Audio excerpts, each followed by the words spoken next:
The camera drifts over a quiet Nashville morning, streets still wet from last night's rain, sunlight just beginning to kiss the rooftops.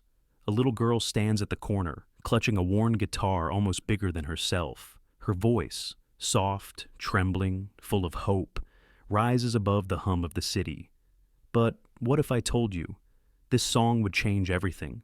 That somewhere in the crowd, a man in a police uniform is listening, not knowing he's hearing his own daughter for the first time? Sometimes God brings us miracles in the smallest voices and the most unexpected moments. Where are you watching from today, my friend? Drop your city in the comments, and may your day be filled with light, grace, and second chances. The rain came down in slow silver sheets over the quiet town of Willow Creek, Tennessee, a place tucked between pine forests and the echo of forgotten dreams. Streetlights shimmered against puddles, their reflections trembling like candles in the wind. Cars hissed across wet asphalt, and the scent of rain mixed with gasoline and cold iron filled the air. On the corner of Main and Elm stood a little girl, no taller than a mailbox, her hair the color of pale wheat dampened by drizzle. Her name was Lila Morgan, 7 years old, thin as a willow branch, but with eyes as bright and stubborn as morning stars.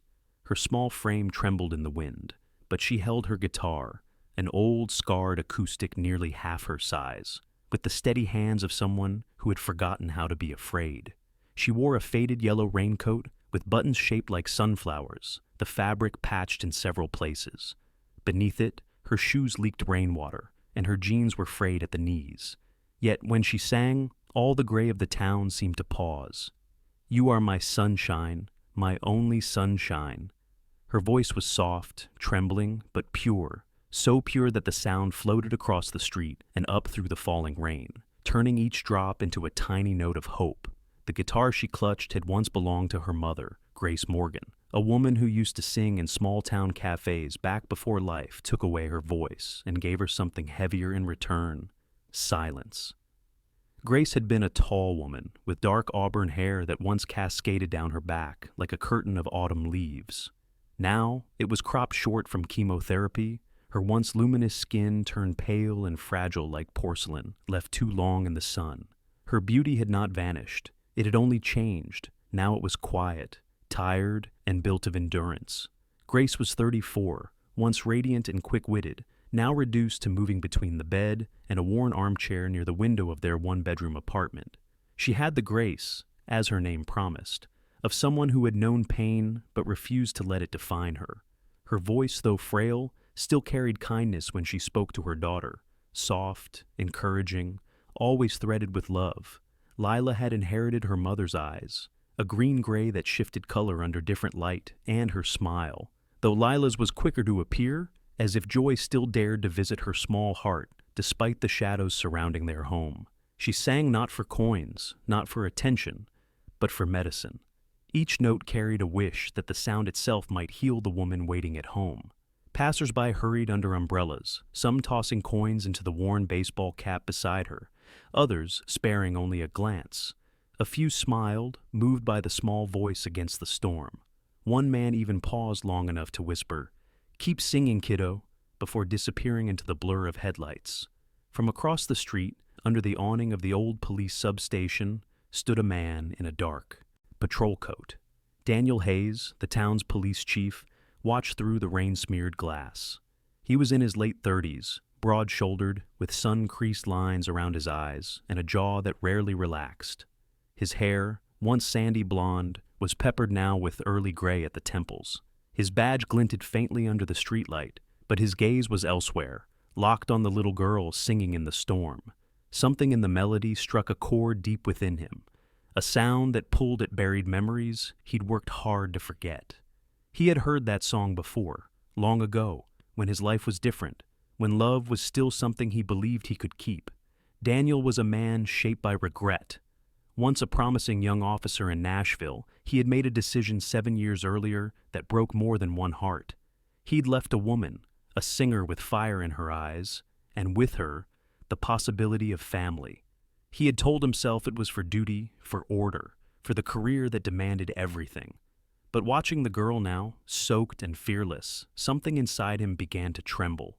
Beside him sat his companion, valor, an 8-year-old German shepherd with a coat of sable and ash-gray fur, eyes the color of amber sap, and scars along his right foreleg from service years ago. Valor had once been a K-9 officer, Daniel's partner on countless cases, until a bullet wound ended his field work. Since then, the dog had become Daniel's shadow, moving slower, but with the same noble stillness. Valor had an instinct for emotion. He sensed guilt and sorrow, as if they had a scent. And right now, he was restless, his ears pricked toward the sound of the girl's voice. Daniel crouched and rubbed behind Valor's ear. "Easy, boy," he murmured, though his own heart wasn't steady. He stepped out from under the awning, the rain tapping against his cap.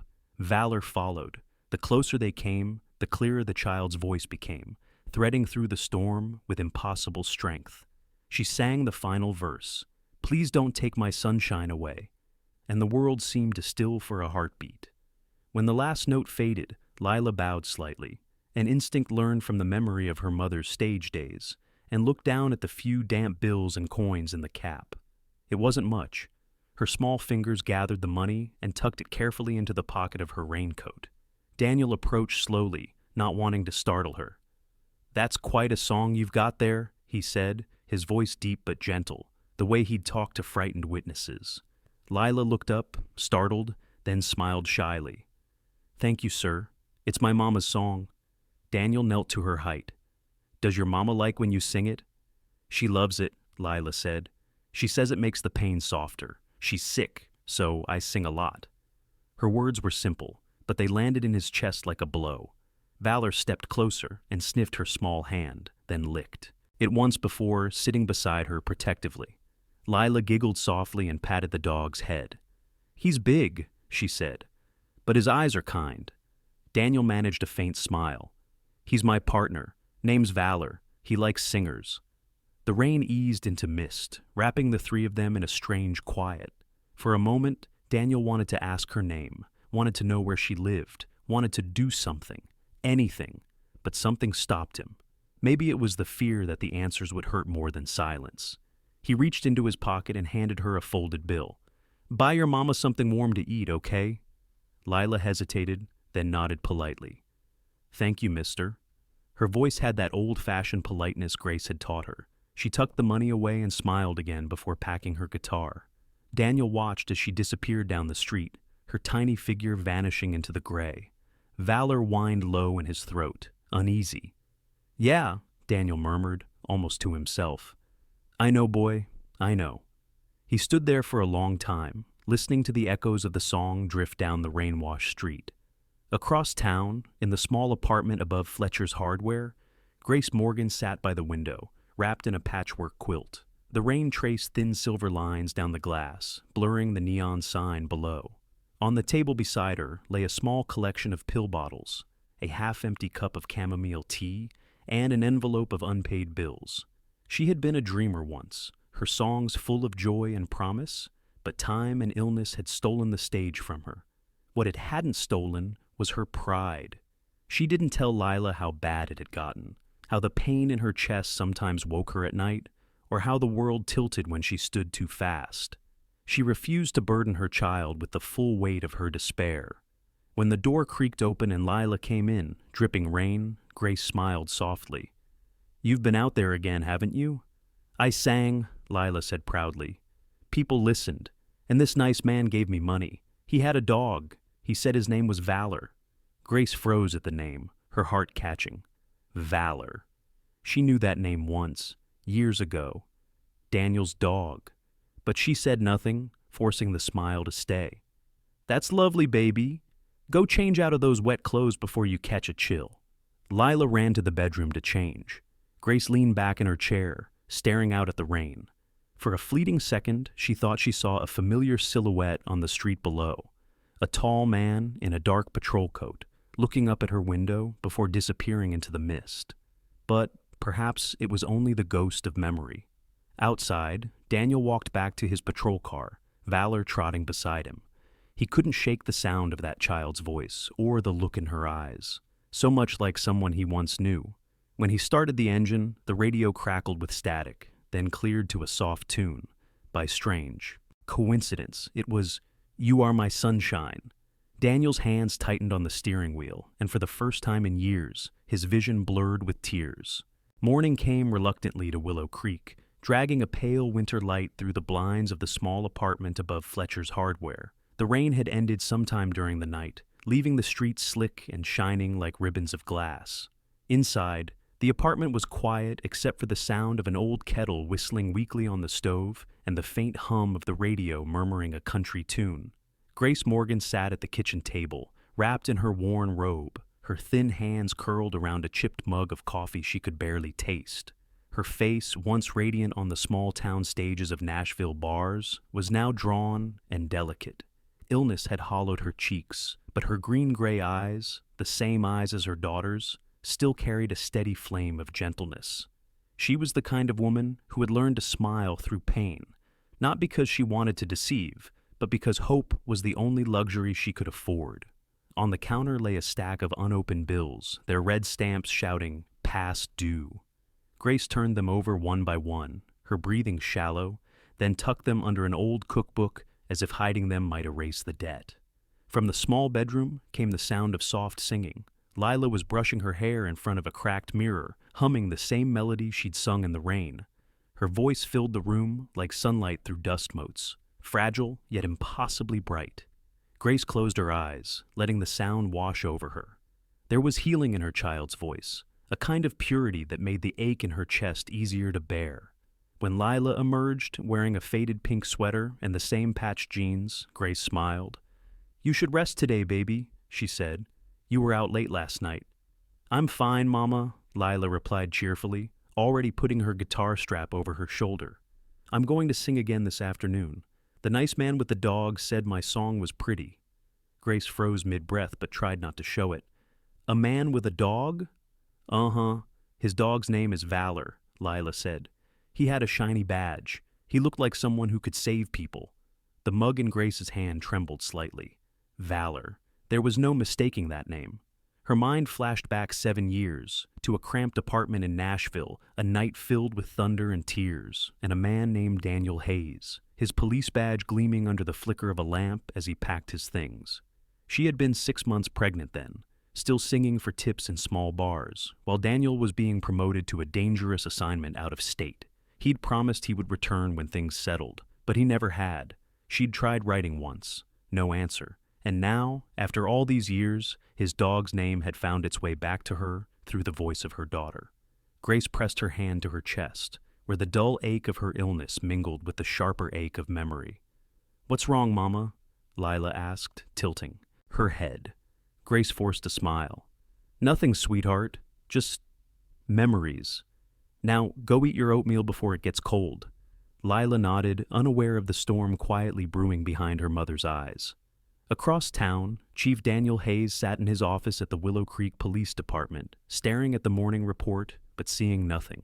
The room smelled of old coffee and pine cleaner. The walls were decorated with framed commendations and photographs, smiling officers, a few handshakes with city officials, one picture of a younger Daniel standing proudly beside a much younger Valor, both wearing matching vests that read K9 Unit.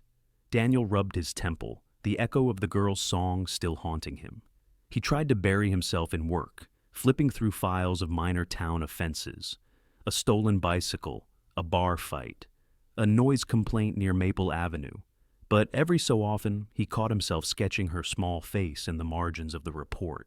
"Long night, Chief," a voice called from the doorway. It was Officer Rick Dalton, mid-40s, tall and wiry, with a streak of gray through his black hair and a grin that rarely left his face. He was the kind of man who told jokes to fill silence and hid his worries under laughter. "You look like a man who's seen a ghost." Daniel looked up. "Something like that." Rick raised an eyebrow but didn't pry. "You joining us for lunch at Rosie's Diner later? Heard they've got that meatloaf special back." "Maybe," Daniel muttered. "Got some things to sort first." Rick gave a low whistle and shook his head. "You and that dog of yours. One of these days you'll have to tell me which of you broods harder." When Rick left, Daniel looked down at Valor, who was resting near the heater, eyes half closed but alert. "You saw her too," he murmured. "The kid. She looked just like—" His voice trailed off. Valor's ears twitched at the sound of his tone, and he gave a low, sympathetic rumble. Daniel sighed. Don't look at me like that, partner. I already know. That afternoon, Grace tried to tidy up the apartment, but found herself gasping for air after only a few minutes. She collapsed into the old armchair, clutching her chest. The sound startled their elderly neighbor, Mrs. Agnes Whitmore, who lived across the hall. Mrs. Whitmore was in her late 70s, with snowy hair arranged in a neat bun and an ever-present lavender cardigan. She'd been a nurse during the Vietnam era and still carried herself with a mixture of compassion and command. Hearing the noise, she shuffled in quickly, leaning on her cane. Grace, dear Lord, you're as pale as linen. Sit still. She poured a glass of water and handed it over. Grace tried to smile through the pain. Just got a little dizzy, Agnes. It's nothing new. Nothing new is exactly what worries me, the older woman scolded. Have you called that clinic yet? They can't help you if you keep pretending you're fine. Grace sighed. I can't pay what they charge, Agnes. The church already helped with last month's meds. I'll manage. Mrs. Whitmore shook her head. You've always been too proud for your own good. That little girl of yours shouldn't have to carry the world on her shoulders. Grace looked toward the door, where Lila's small yellow raincoat hung on a nail. She's stronger than I ever was, she whispered. That evening, Lila returned home carrying a soggy flyer. Mama, look, she said excitedly.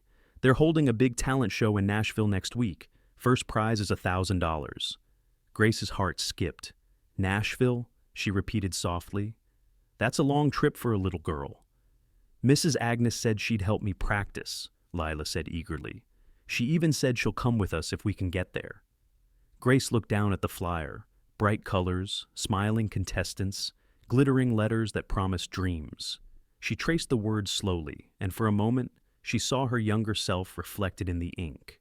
America's heart has talent. Once upon a time, she had believed in such things, but the years had hardened her faith. Lila, she said gently, those contests, they don't always end like in the stories. I know, Lila said, her eyes fierce with childlike determination. But I have to try. You always said music can heal anything. Maybe it can heal you too. Grace's resolve wavered. She wanted to tell her daughter no, to protect her from the cruelty of the world. But how do you deny hope to someone who carries it for both of you? She sighed, brushing a strand of hair from Lila's forehead. All right, she whispered. If it means that much to you, we'll find a way. Later that night, after Lila had gone to sleep, Grace sat by the window again, the moonlight turning her hollow cheeks silver.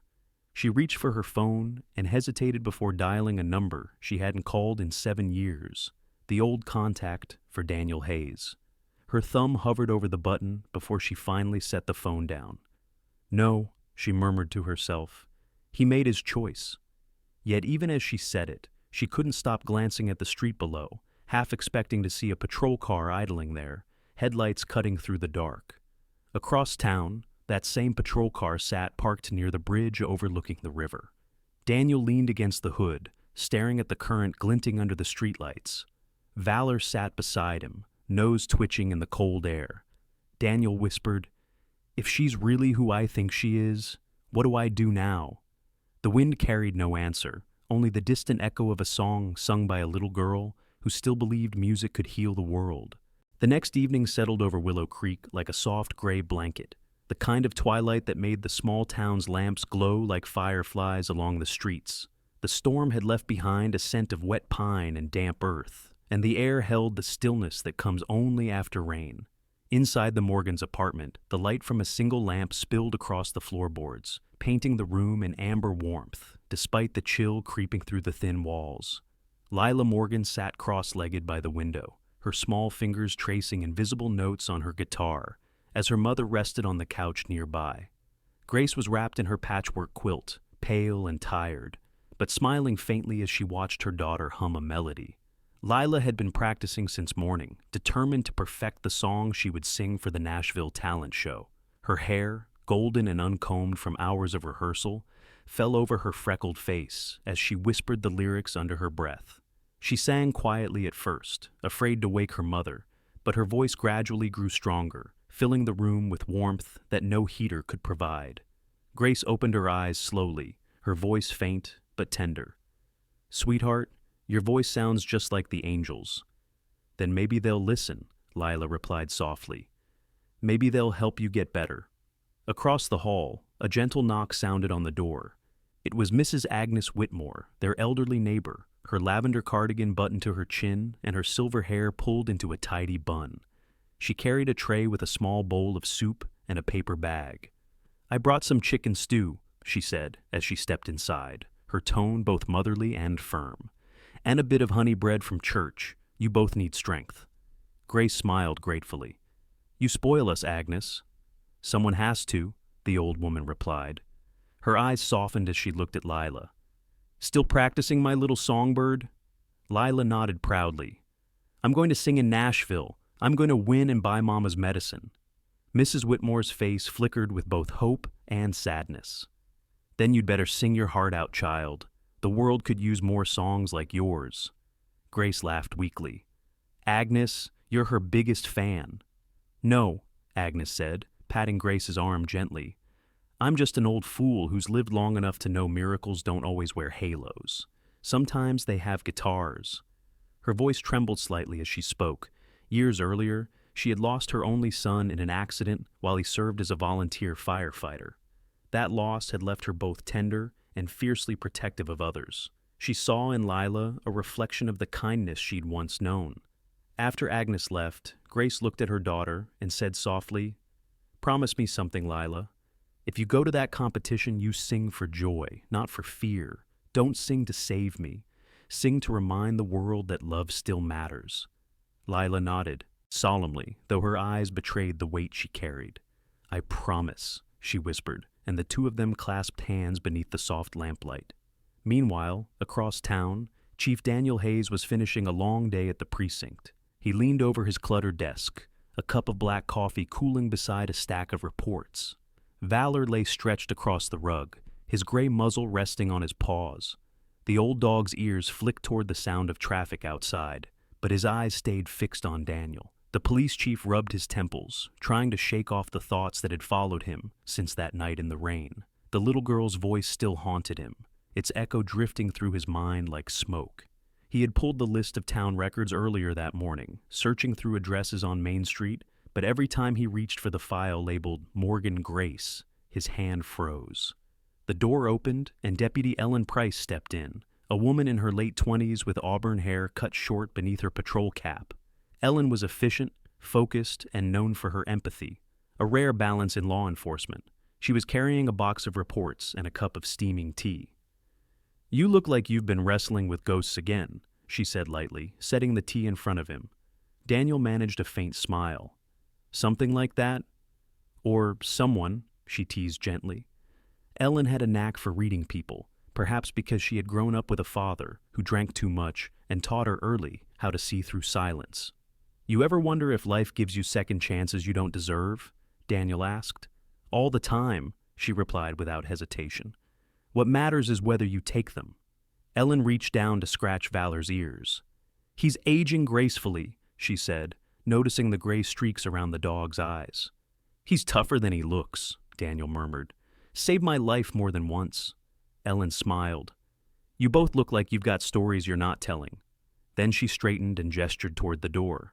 I'm off duty, but I'll check in on that domestic case tomorrow. Go home, Chief. You look like you're carrying the whole county on your shoulders. When she left, Daniel looked at Valor again. She's right, he said softly. But I think the ghost I'm wrestling with isn't one I can arrest. That night, as Daniel drove through the dimly lit streets, he slowed near the corner of Main and Elm, the same spot where he'd first seen the little girl. The street was empty now, the puddles reflecting the street lamps like pieces of shattered glass. He parked, stepped out, and looked around, his breath misting in the cold air. Valor followed, sniffing at the wet ground before sitting down beside him. In the distance, a faint light shone from a second-story window, the Morgans' apartment. Daniel didn't know why, but his heart tightened. He leaned against the hood of his patrol car, staring up at that window, imagining the little girl practicing her song, her mother watching. If it's really them, he whispered, how do I even begin? Valor whined softly and nudged his leg, as if urging him to act. Back in the apartment, Lila couldn't sleep. She sat up in bed, strumming the guitar softly. Grace had fallen asleep on the couch, her breathing uneven but peaceful. The lamplight flickered over the walls, and Lila looked at the city through the window. Somewhere beyond the horizon was Nashville, and maybe, just maybe, the future she dreamed of. "I'll make you proud, Mama," she whispered. Downstairs, the bell over the door of the all-night convenience store jingled. Daniel stepped inside, ordering coffee to fight the fatigue. The clerk behind the counter, Marvin Grant, was a large man in his 50s with a kind face and a slow drawl. His graying beard gave him the look of a weathered storyteller. "Evening, Chief," Marvin greeted. "Out patrolling the ghosts again?" Daniel smirked. "Something like that." Marvin poured coffee into a paper cup and handed it over. "You look like a man with a storm in his head. Word of advice: don't wait too long to fix what's broken. Sometimes the pieces walk away." Daniel nodded quietly. "Thanks, Marvin." When he stepped back outside, the rain began again, gentle, patient, as if the sky were breathing with him. He looked once more toward the light in the upstairs window. From inside came a sound so faint it could have been a dream, a child's voice, singing softly through the open crack of the window. "You are my sunshine." Daniel closed his eyes. For a brief, trembling moment, he let himself believe in second chances. Back upstairs, Grace stirred in her sleep, whispering something unintelligible. Lila set the guitar aside and tiptoed over to pull the quilt higher over her mother's shoulders. The lamplight caught her small face, reflecting determination far older than her years. She whispered into the quiet room, "I promise, Mama, I'll sing for love, not for fear." And under that flickering light, between a mother's fragile dreams and a father's buried guilt, the promise took root. A fragile spark waiting for its day to burn bright. The morning sun broke over Willow Creek, painting the town in pale gold and thawing the frost that had crept in overnight. The train station at the edge of town buzzed with life as travelers hurried along the platform, the air thick with the smell of diesel and the sound of wheels grinding against iron. Lila Morgan stood near the gate, clutching her guitar case with both hands. The case was nearly as tall as she was, its edges frayed and stickers peeling off, remnants of her mother's days on stage long ago. Her small face was half hidden beneath a knitted wool hat, one that Mrs. Agnes Whitmore had made for her as a farewell gift. Her big gray-green eyes darted around, wide with both excitement and fear.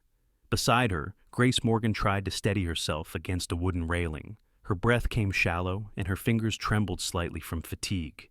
She had dressed neatly for the trip, a long gray coat, a scarf around her neck, and gloves that hid the marks from endless IV needles. Even sick, there was a quiet dignity in her posture. But what her appearance couldn't hide was the fragility, the way her bones seemed too light for her body, and her smile, though bright, carried exhaustion beneath it. Still, she smiled down at her daughter. "Don't forget to eat the sandwich Agnes packed, okay?" she murmured. "I will," Lila said, her small voice firm. "And I'll sing better than ever. You'll see." A few steps away, Agnes herself was fussing over their tickets, her thin spectacles slipping down her nose. "Now remember, I'll handle the check-in and we'll rest halfway. Nashville's not just down the road," she said. The old woman had insisted on accompanying them, partly to watch over Grace, partly because she couldn't bear the thought of Lila traveling alone. Beneath her fussiness, there was a deep affection that showed every time she glanced at the girl. "You'll do great, sweetheart," she said, patting Lila's shoulder, "and your mama will be cheering the loudest when you win." Meanwhile, across town, Chief Daniel Hayes was standing in the briefing room of the Willow Creek Police Department, running through last-minute updates for his officers. His uniform was immaculate as always, his dark blonde hair slicked back, though faint shadows under his eyes betrayed another sleepless night. The topic of the morning's meeting was routine, crowd control for an upcoming regional event in Nashville. "They're hosting a big televised talent show," his deputy Ellen Price said, scanning her clipboard. "They've requested extra local security support for the week. Looks like it'll draw a big crowd." Daniel froze mid-step, his pulse skipping. "What did you say?" "Talent show," Ellen repeated, glancing up. "They call it America's Heart Has Talent. Starts tomorrow. They want you there for coordination since it's under state jurisdiction." For a moment, Daniel said nothing. The name hit him like a bell struck in the dark. He remembered the flyer he'd seen clutched in the little girl's hand the night he met her in the rain. Coincidence or something more? He cleared his throat and replied calmly, "I'll take the assignment. I'll bring Valor along for the perimeter work." Ellen raised an eyebrow. "That's not exactly standard protocol for retired K-9s, Chief." Daniel gave a small, humorless smile. "Neither is my week." By noon, Grace and Lila were seated on the train, watching the fields blur past the windows. Lila's head rested on her mother's arm as she whispered through her song lyrics. Grace stroked her hair absently, her eyes distant, filled with memories. She thought of Nashville, the city where she'd once sung barefoot in the corner of a dim bar, a cheap microphone in hand, her whole life stretched ahead of her like an unwritten song. She had met Daniel there, back when he was a young officer fresh out of academy training, his uniform crisp, his smile full of impossible promises. She'd loved him the way only dreamers love, with blind certainty.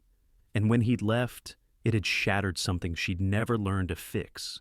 Halfway through the trip, Grace's breathing grew labored. Mrs. Whitmore noticed first. "You need to rest, dear," the old woman said gently. "We'll switch seats. You lie back for a while." Lila's hands tightened on her mother's sleeve. "Mama?" "I'm okay, baby," Grace whispered, forcing another smile. "Just a dizzy spell. The train's rocking, that's all." But Agnes wasn't convinced. She excused herself and sought out the train's medic, Dr. Henry Caldwell, a man in his early 50s, lean and weathered from years of emergency service. He wore thick glasses and had a patient's calm in his movements. After checking Grace's pulse and eyes, he said quietly to Agnes, "She's not in immediate danger, but she's weak. Whatever condition she has, travel's making it worse." Agnes nodded grimly. "We're almost there. I'll keep an eye on her." When the train arrived in Nashville by evening, the station was buzzing with energy. Posters for the talent show covered the walls, bright smiles, flashing lights, and the promise of stardom. Lila stared up at them, her small heart pounding. She'd never seen such a big city before, tall buildings glowing like candles, streets filled with music and chatter, food trucks releasing clouds of fried sweetness into the air. Grace leaned on Agnes as they made their way through the crowd. "It's beautiful," Lila whispered. "It's loud," Agnes muttered, though even she couldn't hide a smile. They checked into a modest inn not far from the event venue. The lobby smelled faintly of lemon polish and old carpet. Behind the counter stood Mr. Halpern, a round man in his 60s with thinning hair and a perpetual scowl that softened only when he spoke to Lila. "You're here for the competition?" he asked. Lila nodded eagerly. "Then you're braver than most, kiddo. That stage eats nerves for breakfast." His wife, Mrs. Halpern, a small woman with kind eyes, brought out a tray of hot cocoa for Lila and tea for Grace. "Drink up," she said warmly. "You'll need your strength." Upstairs in their small shared room, Grace collapsed onto the bed, utterly spent. "Mama, we made it," Lila said softly, taking her mother's hand. "Tomorrow's the audition." "I know," Grace whispered, tears pricking her eyes. "Just sing from your heart, my sunshine." Lila nodded and curled beside her mother, the city lights flickering through the curtains like a promise. Across the city, Daniel and Valor checked into a hotel arranged by the Nashville Police Department. The K-9 trotted beside him, tail swishing, nose twitching as if sensing something familiar. "Easy, boy," Daniel murmured. "We're here for work, not ghosts." But as he unpacked, his mind wandered to the same little girl, the one with the too big guitar and too strong courage. He tried to convince himself it couldn't be her, but deep down, he knew life didn't hand out coincidences that easily. The next morning, the convention hall shimmered with excitement. Contestants of all ages filled the waiting area, teenagers rehearsing choreography, adults checking microphones, and children clutching props nervously. Lila and Agnes stood in line while Grace sat nearby in a wheelchair borrowed from the inn. The light reflected on the stage curtain ahead, dazzling and terrifying all at once.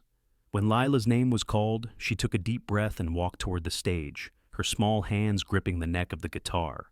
From backstage, Daniel watched the participants file through, standing in uniform among the security staff. When he saw her, his heart stilled. The yellow hat, the tiny guitar, the the same bright eyes. Valor stood beside him, tail flicking once before sitting down, watching her with quiet recognition. Daniel's throat tightened. He whispered, "Oh, God, it's her." Lila stepped under the blinding lights. For a heartbeat, the crowd fell away. She thought only of her mother, sitting behind the curtain, smiling despite her pain. "You are my sunshine," she began, her voice clear and trembling. The first note pierced through the hall like sunlight through glass. And somewhere at the back of the stage, a man with a badge pressed a trembling hand to his heart, realizing the past he thought buried had just stepped into the light. The sound of applause rolled through the great hall like thunder trapped in glass. The judges' lights dimmed, the crowd's roar faded into a hush, and Lila stood frozen on the stage, her small hands clutching the neck of her guitar.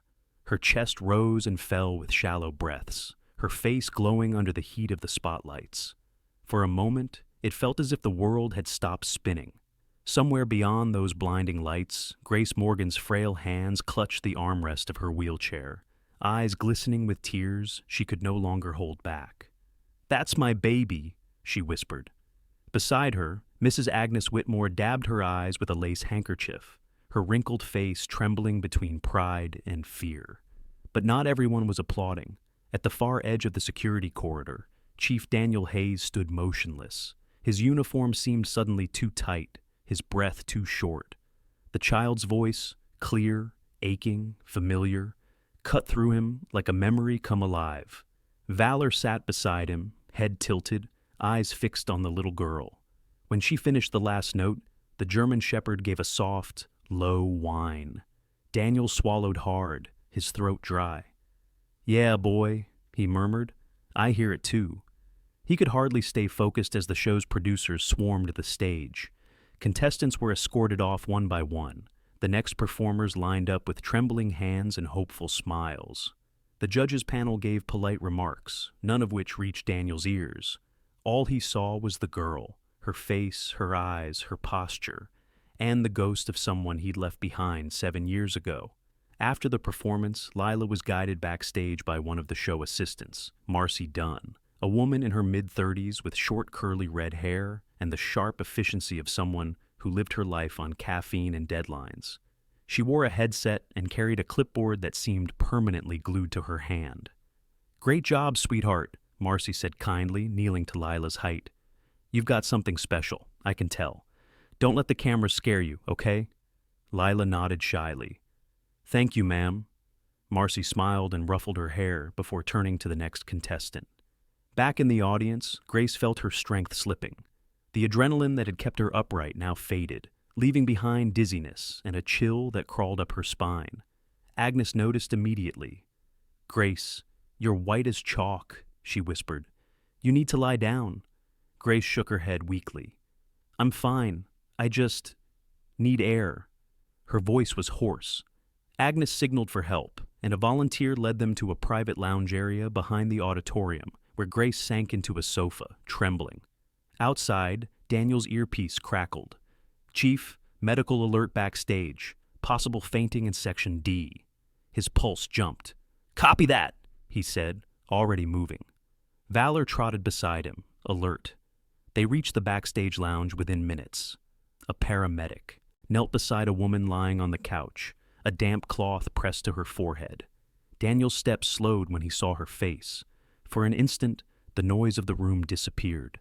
Grace. Her hair shorter now, her skin pale and thin, but unmistakable. The woman he'd loved, the woman he'd left, the woman who'd once sung him the very song their daughter had just performed. He felt the air leave his lungs as if struck. He wanted to speak, but couldn't. Instead, Valor moved first. The German shepherd stepped closer, sniffing gently, then let out a soft, mournful sound, as though recognizing an old friend. Grace's eyes fluttered open. "Valor?" she whispered faintly. Her gaze lifted, searching the room until it found him. "Daniel." The paramedic looked between them, puzzled. "You two know each other?" Daniel knelt beside the couch, unable to hide the tremor in his voice. "Yeah," he said quietly. "Yeah, we do."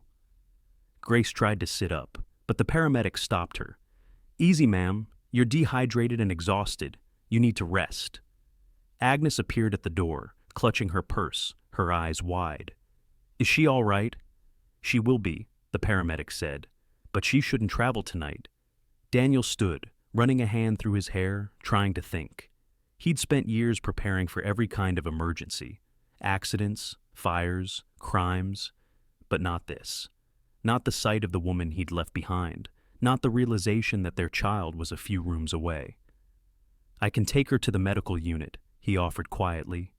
"There's an infirmary set up for staff. It'll be private." Grace looked up at him with tired, questioning eyes. "Why are you here, Daniel?" He hesitated, his throat thick. "Working security. I didn't know—" He stopped, unable to finish. Grace looked away. "You never do." At that moment, Valor gave a soft bark, turning toward the hallway. Lila was approaching, holding her guitar case, cheeks flushed from excitement and worry. "Mama, are you okay?" she cried, rushing forward. Grace smiled weakly. "I'm fine, sweetheart." She tried to sound steady, but her voice cracked on the word. Daniel froze as the child looked up at him. The same green-gray eyes, the same stubborn chin. "Who are you?" Lila asked innocently, glancing between him and her mother. Daniel knelt again, his heart pounding. "I'm a friend," he said softly. Valor wagged his tail and stepped closer, pressing his head against Lila's small hand. She giggled and stroked the dog's fur. "He's beautiful. What's his name?" "Valor," Daniel replied. "He's a very good boy." "He likes you," Grace said faintly. "He always had a sense for kind souls." Mrs. Agnes appeared behind Lila, panting slightly. "There you are, darling. I was worried sick." "Oh, officer, thank you for helping." Daniel nodded politely, though his gaze lingered on the woman and child. Equal before him. "You should both head back to your hotel," he said finally. "I'll arrange for transport." Agnes hesitated, studying his face with the sharp intuition only old age grants. "You look like you've seen a ghost, Chief." "Maybe I have," he murmured. Later that night, Daniel sat alone in his patrol car outside the venue. The streets of Nashville shimmered with neon signs and reflections of passing cars. Valor rested his head on Daniel's lap, eyes half closed. "She's mine, isn't she?" Daniel whispered into the dark. "Lila, my little girl." Valor didn't answer, but his tail thumped once, as if to say what Daniel already knew. He took out his phone, scrolling through local records, his hands trembling. He found the name, Grace Morgan.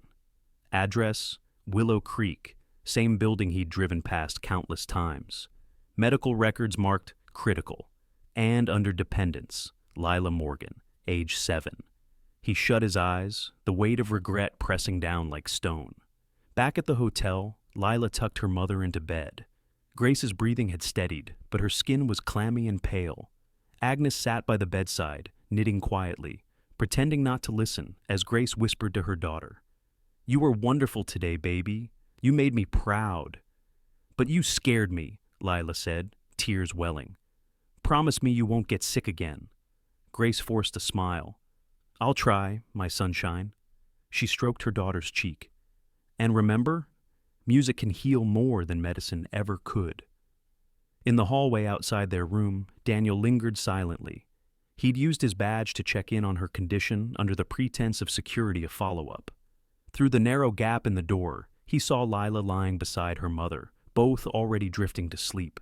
For the first time in years, something inside him shifted, a mixture of guilt, awe, and a longing he'd thought buried for good.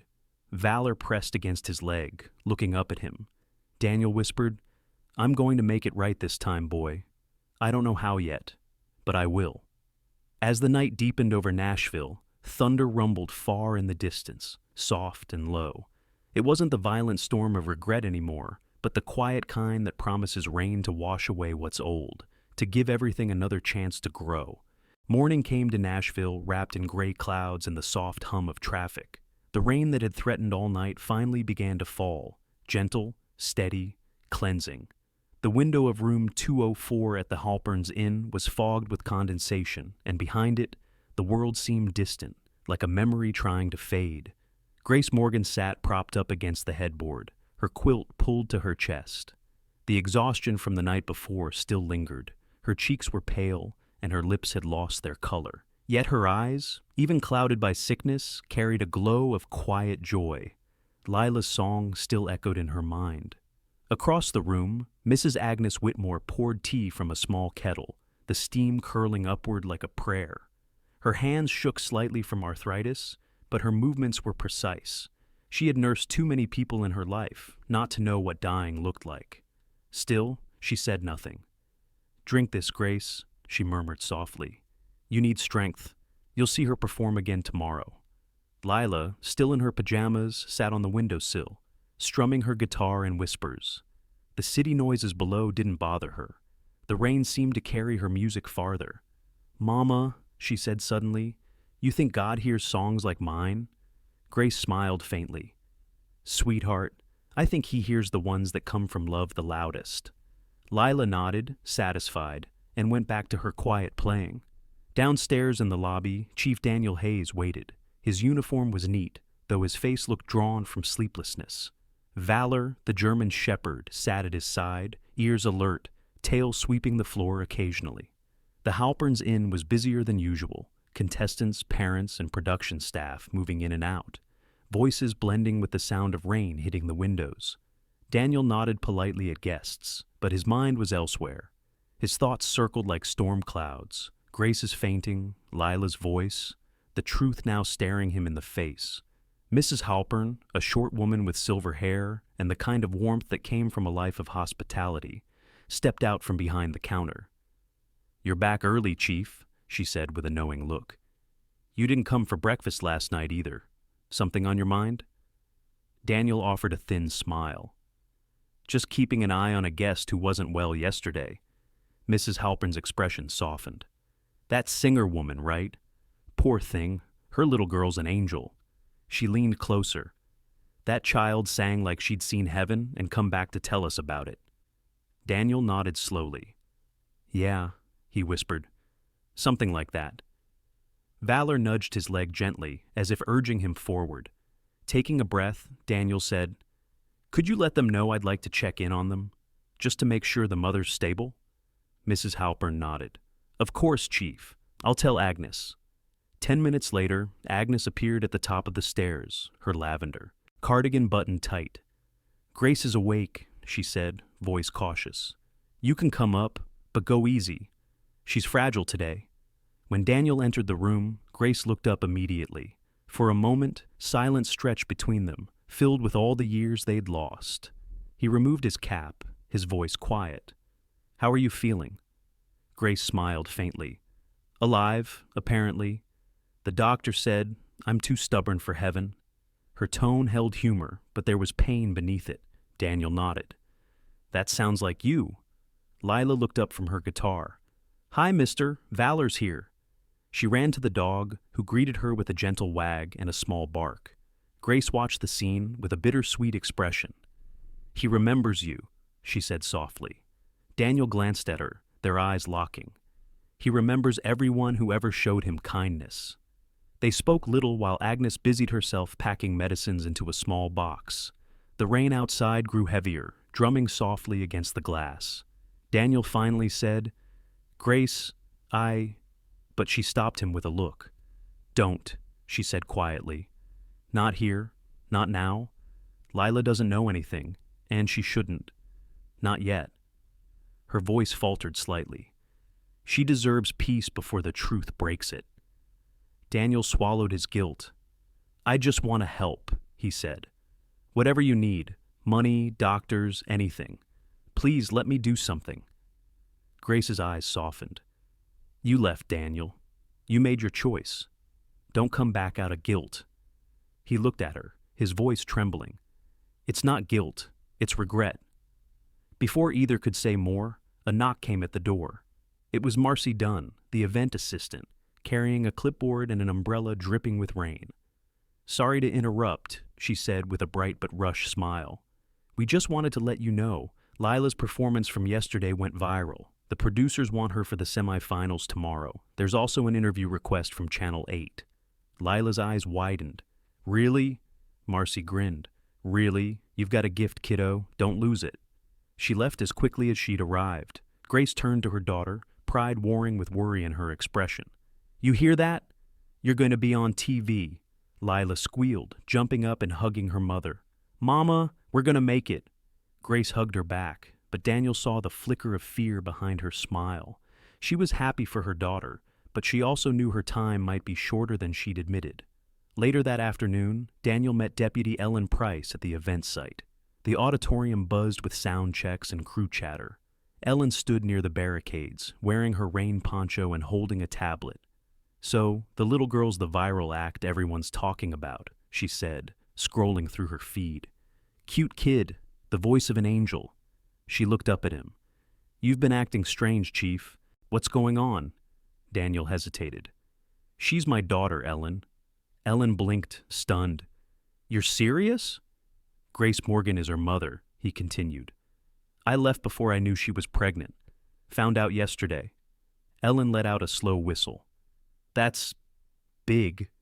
She studied him for a moment. What are you going to do? Daniel stared at the stage lights ahead. I don't know yet, but I'm not running this time. That night, the inn was quiet except for the sound of rain and the occasional distant thunder. Lila lay asleep beside her mother, her tiny hand clutching Grace's wrist. Grace's breathing was shallow but peaceful. In the next room, Agnes sat knitting, humming softly to herself. On the floor, Valor lay curled near the door, his ears twitching at every noise. Daniel stood at the window, unable to sleep. He took out his phone and called an old friend, Dr. Samuel Reed, a medical officer who worked with veterans and had access to advanced oncology programs. Samuel was in his early 40s, tall, calm, and efficient, with a voice that could steady anyone in a storm. Danny, he said after a moment of silence, you never call unless it's something heavy. Daniel's tone was low, urgent. It's Grace! She's dying. I need a miracle, Sam. Samuel sighed. Send me her file. I'll see what can be done. There's an experimental program in Memphis, private donors, top-notch care, but it's expensive. Money isn't the problem, Daniel said quickly. Just find a way. When the call ended, he turned toward Valor. The dog watched him quietly, amber eyes reflecting the dim lamplight.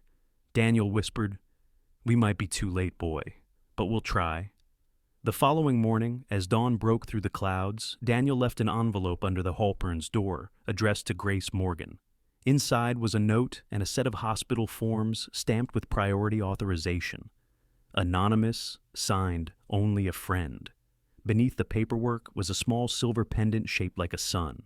It had once belonged to Grace years ago, left behind when she moved. When Grace found it hours later, she ran her fingers over the pendant and whispered through tears, You never really left, did you? Outside, the rain eased into a light drizzle, and Lila practiced her song again. The melody drifted down the hallway and into the street, soft, pure, and full of hope. It was the same song Daniel once sang to Grace, now finding its way home through the voice of their child. The day of the semifinals dawned with an uneasy stillness, the kind that settled before a storm. The city of Nashville, still glistening from last night's rain, hummed with life, as if unaware that a small miracle was unfolding in its heart. The auditorium stood bathed in soft morning light, its glass facade reflecting passing clouds. Inside, the production crew worked tirelessly, setting up lights, microphones, and cables that snaked across the floor like restless veins. Among them, Marcy Dunn moved briskly, her red curls tied back in a messy bun. She was multitasking between two walkie-talkies, her tone sharp but kind. Camera 3 needs to move left. No, not that left, the other left, she barked, before flashing a quick smile at Lila, who was watching from the sidelines with her guitar in hand.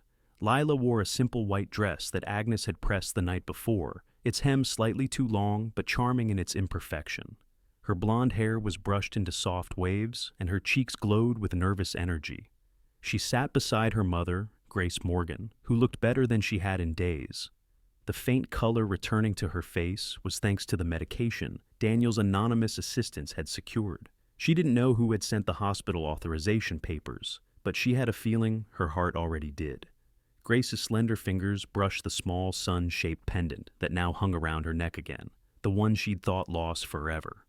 "Ready, sunshine?" Grace asked softly, her voice still frail but steadier. Lila nodded. "I'm gonna sing so good, Mama, maybe even better than last time." "You already sang perfectly," Grace whispered, smiling. "But remember, it's not about perfect. It's about real." In another wing of the auditorium, Chief Daniel Hayes stood with Deputy Ellen Price, both in plain clothes today to blend in with the event staff. Daniel's usual calm demeanor was cracked by a quiet tension. He had spent the morning calling Dr. Samuel Reed, who'd given him cautious optimism. "Her body's responding," Sam had said, "but she needs full treatment soon. If she doesn't get it within a month, the improvement won't last."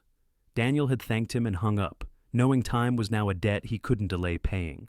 Valor, sitting obediently by his side, watched the bustling stage with patient eyes. At 7 years old, the German Shepherd had a dignified air, muscular yet graceful, his sable-gray coat gleaming under the indoor lights.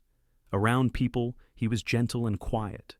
Around Daniel, he was intuitive, as if reading his thoughts. Ellen patted Valor's head.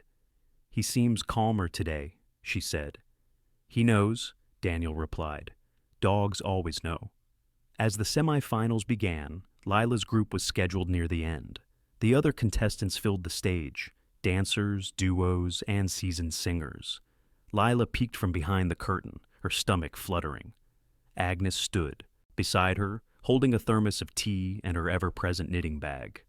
"Don't be nervous," the old woman said. "You've got something they don't. Heart." Suddenly, a loud crash echoed through the backstage corridor. One of the stage lights had come loose, clattering onto the floor. Crew members shouted as sparks flew, the smell of burnt wiring filling the air. "Power cut on the left grid!" someone yelled. Marcy's voice rang out, calm amidst chaos. "Kill the current! Everyone clear the area!" Daniel and Ellen rushed in, Valor leading ahead. The dog sniffed the air, ears erect, tail stiff, a signal of alert.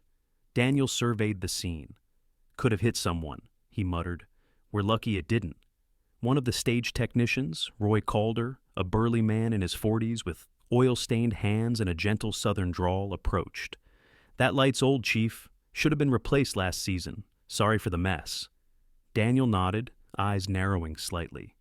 "Make sure all the others are secure before we resume. We can't have anyone getting hurt." Lila had stepped forward during the commotion, clutching her guitar protectively. Valor turned toward her and wagged his tail, sensing her fear. "It's okay, sweetheart," Daniel said, kneeling beside her. "Just a little scare." Lila looked at him curiously. "You sound just like Mama when you say that." Daniel's chest tightened. "She sounds like a smart woman," he replied, forcing a smile. Once the technical issue was handled, the show resumed. Grace insisted on staying in the audience, though Agnes worried about her strength. "I want to see her sing," Grace said firmly. "If I miss it, I'll regret it forever." Agnes sighed, but agreed. When Lila's turn finally came, the crowd had settled.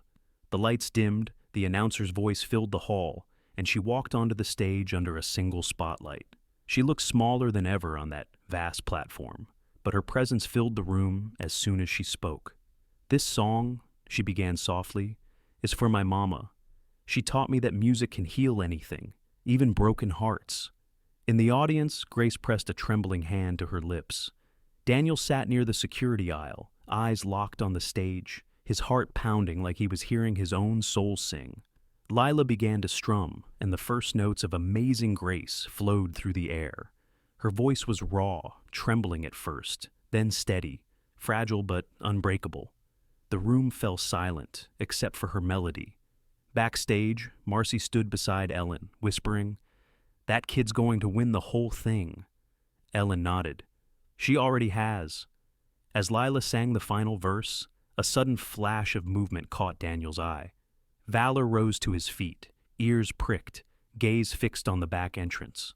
Daniel followed his line of sight and saw a tall man in a dark jacket slipping through a restricted door near the sound booth. Something about the man's behavior, nervous, evasive, made Daniel's instincts flare. "Ellen," he murmured, "stay here." He motioned for Valor to follow. They moved silently through the corridor, the echo of Lila's voice carrying faintly behind them. The man had stopped by the main circuit panel, crouching low. Daniel's voice cut through the quiet. "Nashville PD, step away from the panel." The man jerked upright, a stagehand, no uniform badge. His eyes were wide, darting. "I was told to fix it. No one told you anything," Daniel snapped. "Hands up." The man hesitated, then bolted. Valor lunged forward, muscles rippling, a streak of gray and gold. He tackled the intruder before he made 3 steps, pinning him with a controlled snarl. Daniel cuffed the man swiftly, his expression dark. "Who sent you?"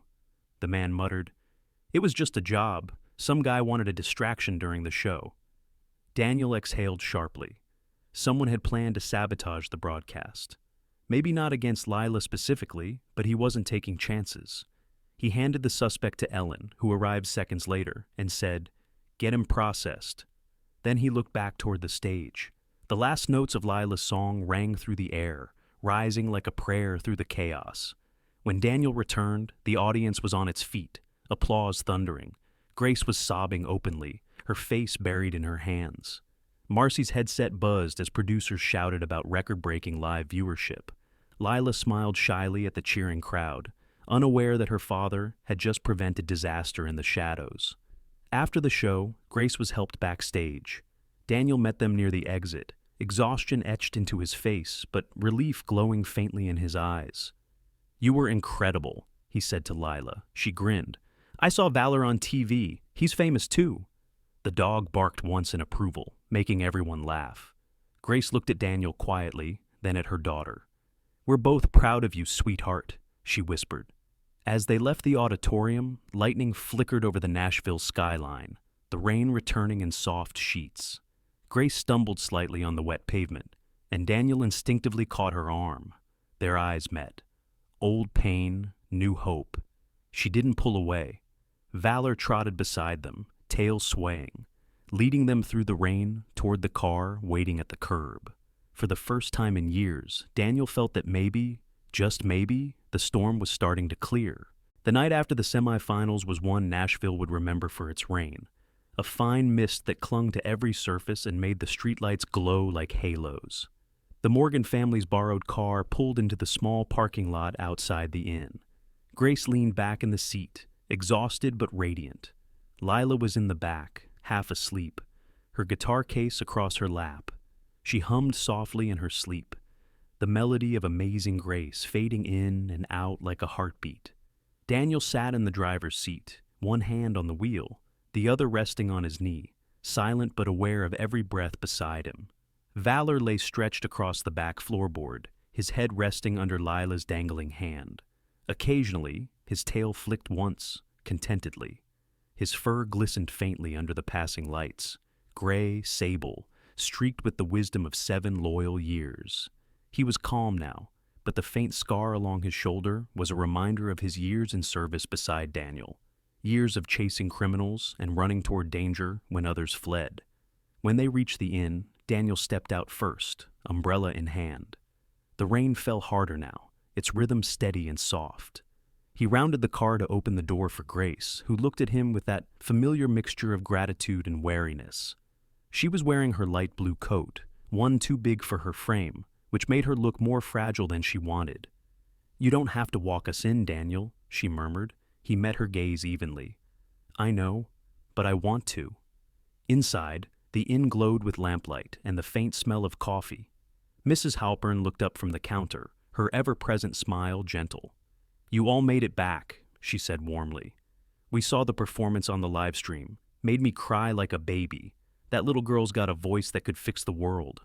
Lila, now fully awake, giggled sleepily. "Mama says music can do that." Mrs. Halpern leaned over the counter. "Your mama's right, darling. Don't you forget that." Grace thanked her softly and took Lila's hand as they headed upstairs. Daniel followed with valor, his eyes scanning every corner, a habit he couldn't unlearn. He paused at the stairwell, where a tall figure stepped from the shadows. Dr. Samuel Reed, his old friend, was waiting. He was in his early 40s, with a lean build and quiet authority. His dark hair was beginning to gray near the temples, giving him an air of tired wisdom. He wore a long coat and carried a worn leather briefcase. "You never could stay out of trouble, could you?" he said, half a smile tugging his lips. Daniel exhaled in surprise. "Sam, you drove all the way from Memphis?" "You said it was urgent," Samuel replied. "You weren't kidding." He glanced upstairs toward Grace's door. "That's her, isn't it? The one you left behind." Daniel nodded slowly. "Yeah." Samuel's tone softened. "She doesn't know it was you who arranged the treatment, does she?" Daniel shook his head. "Not yet." Samuel hesitated. "Then you better tell her soon, before time tells her for you." Upstairs, Grace settled Lila into bed. The girl was asleep within minutes, her small fingers curled around the pendant she now wore to match her mother's. Grace lingered beside her, brushing a stray curl from her forehead. When she turned, Daniel was standing in the doorway, his face half lit by the hallway lamp. "She's strong," he said quietly. "Like her mother." Grace smiled faintly. "She gets that from you," she said before she could stop herself. They both froze. It was the first time she'd acknowledged what they both knew. The silence stretched. Daniel stepped further into the room, removing his cap. "Grace, there's something I need to—" "Don't," she interrupted softly. "Not tonight. She's happy right now. Let her stay that way a little longer." Daniel nodded, his heart twisting. "There's something you should know, though," he said. "You and Lila may not be safe. Someone tried to sabotage the event today." Grace's face paled. "What? Why?" "We don't know yet. Could have been a publicity stunt gone wrong, or someone trying to hurt the production. But I'm not taking chances." Valor raised his head at the sound of tension, his amber eyes watchful. "I'll have a patrol keep an eye on this place for a few days," Daniel continued, "just in case." Grace sank onto the edge of the bed, rubbing her temples. "I can't handle more chaos, Daniel." He hesitated, then sat across from her, voice low and sincere. "You won't have to. I'm here now. I should have been a long time ago." She looked at him, really looked at him, for the first time since that night 7 years ago, when he walked out of their apartment with more ambition than courage. "You left because you were scared," she said quietly. "I was scared too, but I didn't have the choice to walk away." He bowed his head. "I know. I've lived with that every day." His hands clenched on his knees. "When I saw her sing our song, it broke me. And I don't want to waste another day pretending I can make it right with words. I'll prove it with actions." Grace's eyes shimmered, but she stayed silent. After a long moment, she said, "Then start by being here tomorrow. She'll need you when she wins." The next morning, the storm cleared. Sunlight spilled through the curtains, scattering gold across the room. Lila woke first, her energy instant and bright. "Mama, the finals are today." Grace smiled, brushing her hair. "That's right, sunshine." Agnes arrived soon after with fresh pastries and strong tea, fussing over Grace's outfit. "You're going to look beautiful on camera, dear," she said. Downstairs, Daniel met with Samuel over coffee. The doctor spread out a few medical charts, the edges damp from travel. "Her condition's stable. For now," he said. "The early treatment's working, but she'll need a full round of therapy. It'll be hard, expensive, and it won't guarantee a full recovery. But it's hope." Daniel nodded. "Do it," he said immediately. Samuel arched a brow. "You sure? This isn't a quick fix." "Neither was leaving," Daniel replied. "This time, I stay." That afternoon, they all gathered at the auditorium again. The producers bustled, cameras adjusted, and the audience filled every seat. Grace sat in the front row, her hand gripping the pendant Daniel had returned. Daniel stood near the side of the stage with Valor, both wearing expressions of calm vigilance. When Lila walked on stage, the crowd erupted in applause. She looked smaller than ever, framed by the towering lights, but her smile was steady. "This song," she said softly, "is for the people who make us brave, even when we're scared." She began to sing, "You Are My Sunshine," the same song that had once broken Daniel's heart and now stitched it together again. Her voice filled the hall like light spilling through cracks. In the shadows, Daniel's throat tightened. Samuel stood beside him, arms folded. "You're a lucky man," he murmured. Daniel nodded. "I know." Halfway through the song, Grace felt tears sliding down her cheeks. For the first time, they weren't from pain, but release. Lila's voice soared, strong and sure, as if carrying every prayer her mother had whispered and every regret her father had carried. When the final note faded, silence filled the room. Then the audience rose, clapping, cheering, crying. Daniel couldn't hold back anymore. He walked forward as the applause thundered, his boots echoing against the stage floor. Grace looked up, realizing what was about to happen, her breath catching. Daniel took the microphone from the host, his voice trembling. "There's something I need to say," he began, his eyes finding Lila's. "You said this song was for the people who make us brave, but sweetheart, you're the one who made me brave." The crowd hushed, sensing something more. Grace's hand covered her mouth. "You are my daughter, Lila," he said, his voice breaking. "And I am so sorry for every day I wasn't there." The room gasped. Lila stood frozen, her eyes wide. Grace's tears spilled freely now. "You're my daddy," Lila whispered into the microphone. Daniel nodded, unable to speak. Valor barked once, the sound echoing like an affirmation. Lila ran to him, her guitar forgotten, her small arms wrapping around his neck. Daniel lifted her, holding her close as the audience erupted into applause again, not for the performance, but for the reunion love had finally earned. Grace stood slowly, her body weak but her heart unburdened. She joined them on stage, resting a trembling hand on Daniel's arm. "You kept your promise," she said softly.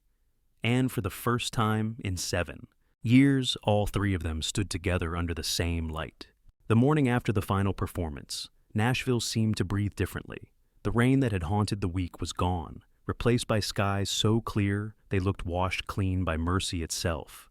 Outside the inn, the world was quiet except for birds calling from wet rooftops and the sound of Valor's nails clicking softly against the pavement as he padded beside Daniel. The German shepherd walked with proud grace, tail raised, his fur still damp from the morning dew.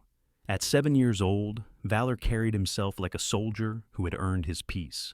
His dark amber eyes watched everything, the street, the doorways, even Daniel's face, as if understanding that life had shifted again. Daniel stood in the courtyard, hands shoved into his coat pockets, still replaying the moment from the night before. Lila's small arms around his neck, Grace's trembling smile, the audience rising to their feet. It felt like a dream he'd once begged for, and now wasn't sure he deserved. The local news vans had been outside the venue all night. Word had spread fast about the little girl who reunited with her father live on stage. The story had touched everyone, people who knew what regret felt like, people who still hoped redemption was real. Inside the inn, Grace sat by the window, sunlight touching her hair. It glowed faintly auburn in the morning light. And for a moment, she looked almost like the woman she used to be before the sickness, before the struggle. Her frame was still delicate, her hands slender but strong, veins faintly visible under her skin. She was sipping tea slowly, her breath steady but shallow. Her face carried the quiet grace of someone who had fought too long to waste time on anger anymore. Across the table, Mrs. Agnes Whitmore was reading a local newspaper headline aloud in her soft, trembling voice. The song that healed a family. Grace smiled weakly. "That's dramatic, even for Nashville." Agnes chuckled, her silver hair tucked neatly under a knitted beret. "Maybe so, but I like the sound of it. You deserve some light after all that darkness." Grace's gaze shifted to the window, where she saw Daniel and Valor walking back toward the inn. Her eyes softened. "We all do." Moments later, the door opened. Lila rushed in from the hallway, still in her pajamas and socks, hair flying loose. "Mama! Mama! They said we're on TV again." She held out a tablet playing a clip of last night's broadcast, her voice singing, "You Are My Sunshine," then Daniel's tearful confession. Millions had watched, and thousands had sent messages of love. "We're famous," she declared with pure delight. Grace reached for her daughter and pulled her close, laughter spilling out between tears. "We're something, that's for sure." Daniel entered quietly behind them, Valor at his heel. His blue-gray eyes lingered on Grace, uncertain but warm. "Morning," he said softly. "Morning," Grace replied, her tone gentler now. "You slept?" "Barely," he admitted.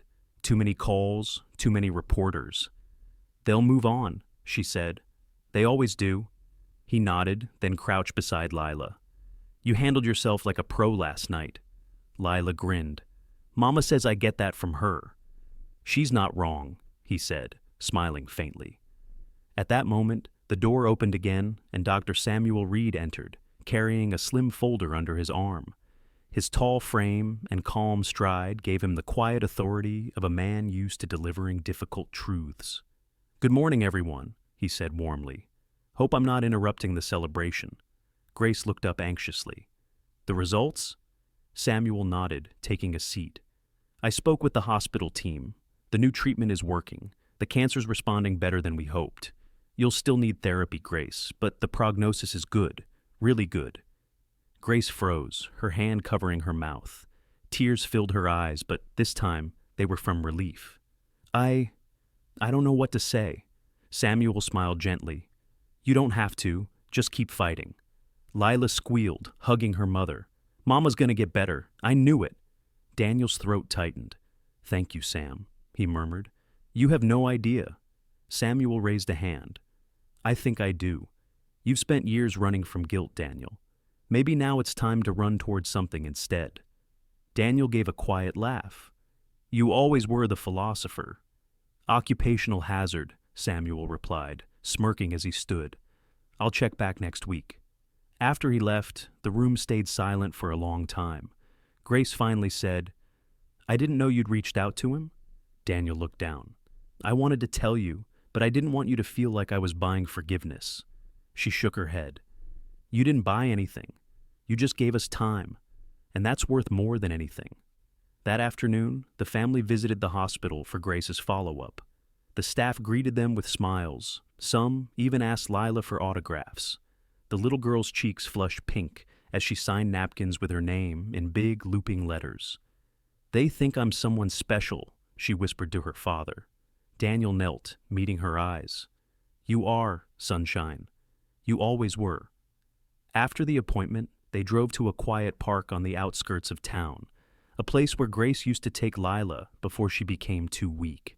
The trees were bare, their branches etched against the sky like brushstrokes on glass. The air was crisp and clean, carrying the scent of earth and rain. Lila ran ahead with valor, tossing a tennis ball across the grass. The German shepherd bounded after it, graceful and powerful, his fur catching the sunlight. When he returned, Lila laughed so hard she fell onto the grass, clutching his thick neck. Grace and Daniel sat together on a weathered bench overlooking the scene. For the first time in years, the silence between them felt peaceful rather than heavy. You remember this place? She asked. Yeah, he said quietly. You used to sing here. Grace smiled faintly. You used to listen. He laughed softly. Sometimes. Then his voice dropped lower. I meant what I said on that stage, Grace. I don't expect you to forgive me overnight, but I want to be here. For her. For you, if you'll let me. Grace's eyes glistened as she looked at him. You already are, she said. But if you're really staying, I have one condition. Name it, he said. No more secrets, no more disappearing. Daniel nodded solemnly. No more running, he promised. The wind picked up then, scattering leaves across the park. Lila's laughter carried through the air, blending with the low bark of Valor. The dog circled back toward them, stopping at Daniel's feet and nudging his hand as if sealing the promise. By evening, the family returned to the inn to find a surprise waiting. Marcy Dunn stood at the entrance, holding an envelope and her ever-present clipboard. You three have mail, she said cheerfully. Looks like opportunity found you before you even unpacked. Inside was a letter from a national foundation, offering to sponsor Lila's music education and donate funds to the Children's Cancer Ward in Grace's name.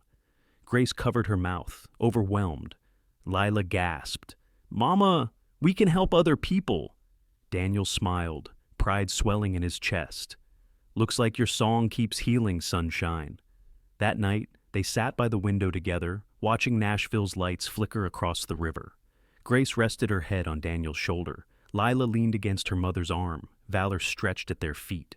The moment felt timeless, as if the world had slowed down just for them. Daddy, Lila whispered after a while. Yeah, Sunshine? When Mama's better, can we move somewhere with a big yard so Valor can run and I can sing outside? Daniel smiled. We'll find the biggest yard in Tennessee, he said. Grace laughed softly. And maybe a porch swing. Definitely a porch swing, he replied. As the moon rose higher, casting silver light across their faces, Grace whispered a final thought. You know, I think she's right. Music really can heal anything. Daniel turned to her, eyes warm. No, he said gently. Love does. The music just reminds us how. Outside, the wind rustled the trees, and the faint sound of a child's laughter drifted through the night. For the first time in years, the Morgan family, Grace, Daniel, Lila, and Valor, were home. Not in a place, but in one another. In the end, this story reminds us that God's miracles don't always arrive with thunder or light. They come quietly, through love, forgiveness, and the courage to begin again. Grace found healing, Daniel found redemption, and little Lila reminded the world that faith can turn broken hearts into blessings. Maybe you've faced storms too, days when hope felt far away. But just like the Morgans, we are never truly alone. God walks beside us, even when we don't see him, and his love is working behind every tear, every trial, and every sunrise. If this story touched your heart, share it with someone who needs a reminder that love still wins. Leave a comment below, tell us where you're watching from, and type Amen if you believe that God still performs miracles every day. May his grace fill your home with peace, and may his light guide your path. God bless you all, and may you always find sunshine after the rain.